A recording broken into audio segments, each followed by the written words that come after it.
السلام عليكم ورحمة الله وبركاته، ازيكم عاملين ايه؟ يا رب تكونوا بخير. لو اول مرة تشوفيني انا فاطمة ودي قناة فاطمة كيتشن. مبسوطة جدا اني معاكم وان شاء الله القناة تعجبكم واستفادوا منها ولو شيء بسيط.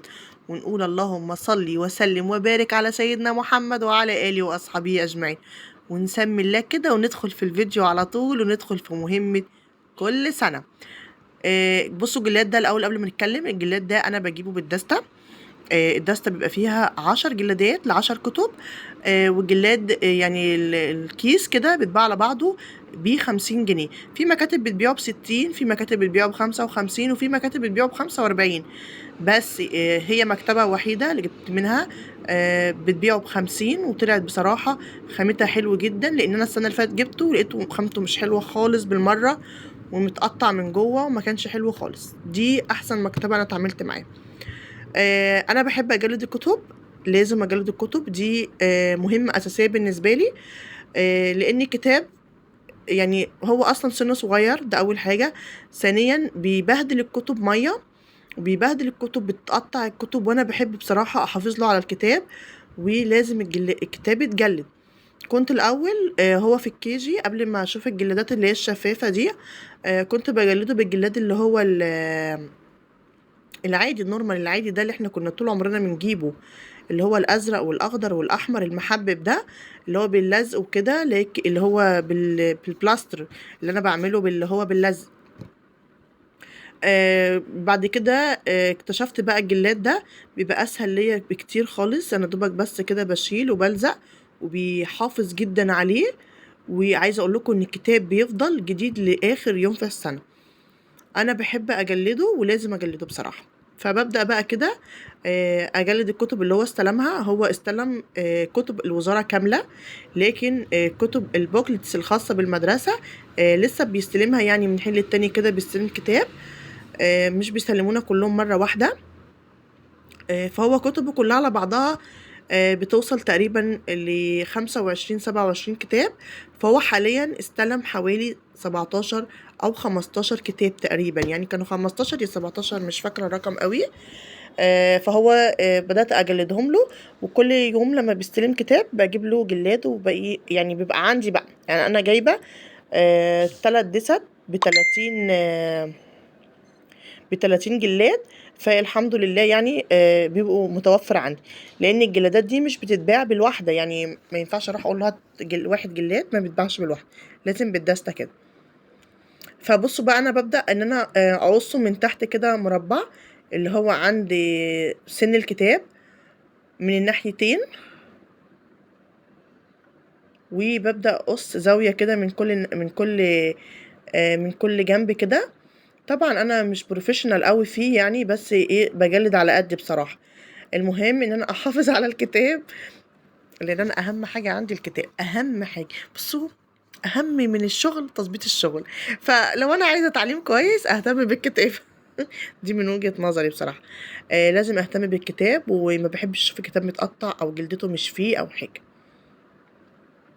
بصوا كده، هو الجلاد جاي كده جاهز كده. بشد الورقه اللي في النص دي اللي هو كعب الكتاب، وببدأ ان انا اشيل من الجنب كده. طبعا القص اللي انا قصيته ده بيسهل عليا قوي قوي يعني ان انا الزق، خصوصا ان الجلاد ده لزقه متين جدا، يعني لو حصل ولزقت حته على حته خلاص بتترمي الجلاد على فكره. بصوا بقى اتني من هنا كده خلاص. شوفوا القص كده بيبقى حلو قوي بالنسبه لي، سهل ازاي. طبعا هو منقوش في ساده خالص اللي هو من غير نقشه، وفي اللي هو مصنفر كده، تحس ان هو مصنفر عليه نقشات. يعني جبته في سنة سادة خالص خالص زي البلاستيك الأبيض كده سادة خالص. وجبته السنة اللي فاتت كان منقوش عليه ورد. السنة دي جه عليه اللي هو رسمة البازل دي.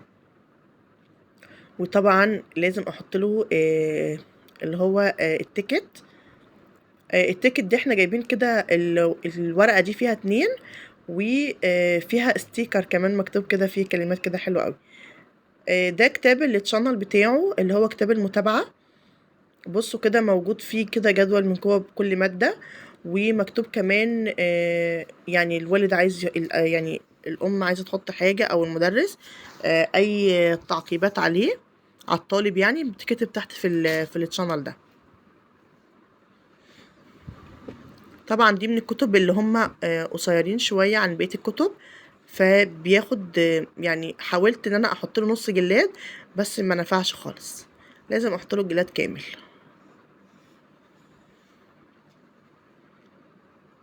بصوا بقص من تحت كده عشان كعب الكتاب،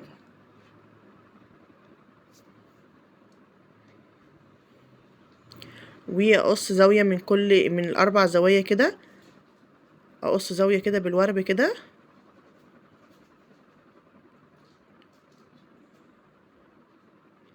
زي ما انتم شايفين كده، حتى التكنيك بتاعه حلو قوي. طبعا كنا زمان كان بابا ربنا يديه الصحة وطولة العمر كان يقعد بقى كنا بنجلد بجلادات اللي هم الورق، او في جلاد اسمه جلاد هدايا لو حد يفتكره.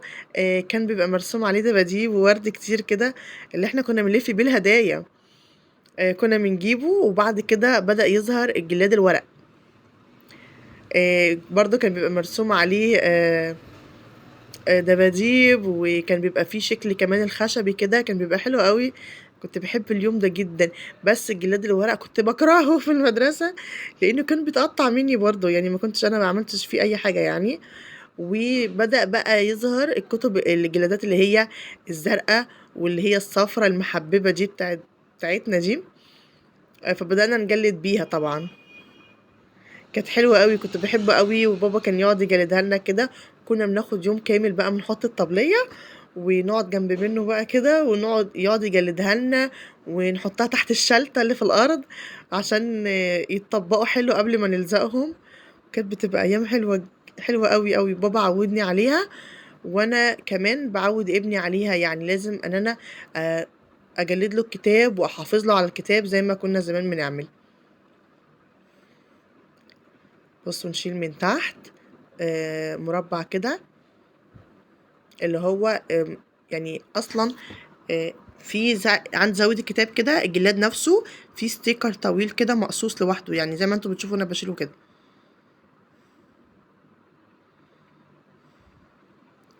بقص من كل زاوية كده، وبرجع تاني اقص من تحت. بص هوريكم زاوية الكتاب دلوقتي بتتشال ازاي، هي متشالة اصلا يعني. بصوا بسحب كده، هي بصوا لازقة شوية اهي، خلاص كده بصوا خلاص. طبعا الجلاد ده اسهل بكتير بصراحة، وكمان الاسهل احسن فيه ان الكتاب جلدته باينة، يعني معروف ده بتاع مادة ايه. كنت الاول الزق له الجلاد يبقى لون الكراسات اللي هم طالبينها، يعني العربي بيبقى بلو، يبقى انا اجلد بلو. تقريبا الجرين بيبقى للانجليزي، اجلد الكتب الانجليزي كلها بالاخضر كده يعني. والاحمر كان اعتقد بسم الله الرحمن الرحيم للعربي، اجلد برضو للعربي الكتب العربي بالاحمر. فكانت مملة قوي وجلدة الكتاب مش بتبقى باينة، ده احسن لي بكتير. انا لما توصلت للجلاد ده بقيت مبسوطة جدا.